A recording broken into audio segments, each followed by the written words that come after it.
For your color wheel project, after you have watched the project overview, you need approximately a 6x9 piece of paper, so a half sheet of paper. But if you measure it out, if that's all you have at home, then get it about this size, okay? And then I want you to fold it in half, and then half again, or whatever. So you have your 4 sections. All right, one of your shapes from your theme is going to be for your primary colors. So you should only have 3 of those shapes, right? So this is just my template for the primary colors. My template that I chose for my secondary colors is a watering can. And my template that I chose for my intermediate colors is a garden spade. And then for my middle portion, I chose a maple. For my middle portion, that's going to eventually be gray. So there's only going to be one resulting shape. So this shape is a little bit more complicated because I only have to cut it out once I mix and paint my gray. And it's going to go in the middle of my coloring wheel. So I did the leaf shape of the tree that I planted at our house October of last year. So if you can't tell, my theme is gardening because I really like to do that kind of stuff in my spare time, and I am looking forward to the gardening season. So I'm going to do a gardening themed color wheel. All right, if you are an in-person student, you will be given a 12 by 18 sheet of paper in which you are going to fold into 16 sections. So you want to do that, in half, and then half, and then a quarter, and a quarter, and you'll follow along in class when you have that. Most of you at home probably don't have sheets of paper this size, so you can use 2 sheets of 9 by 12 and then fold them into 8s. And then I just want to make sure that you have them all correctly labeled and you can follow the guide on there.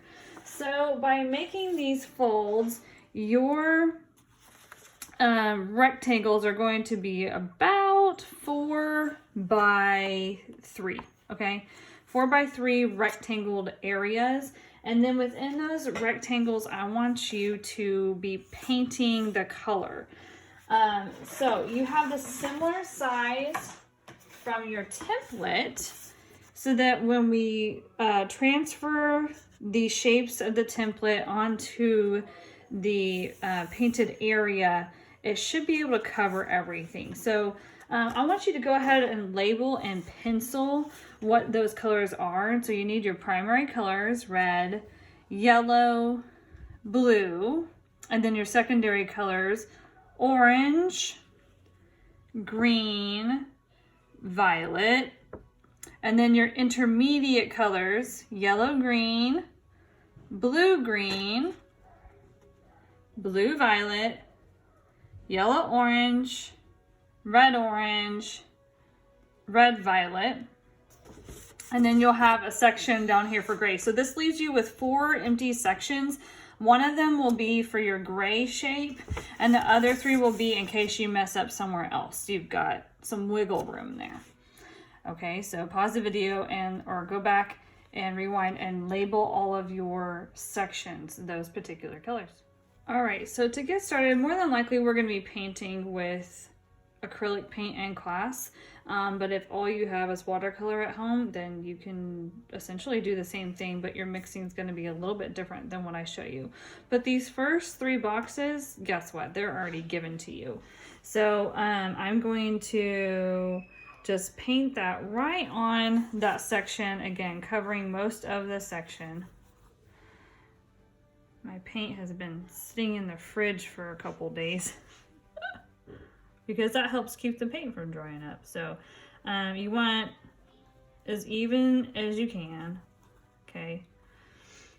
You don't need a whole lot of water unless you're using watercolor.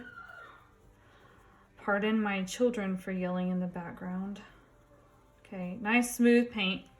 And then when you're rinsing your color, make sure you dry off your brush really good before changing colors. especially if you're dipping right into the community paint. So yeah, next I'm going to do my yellow. We'll speed this video up.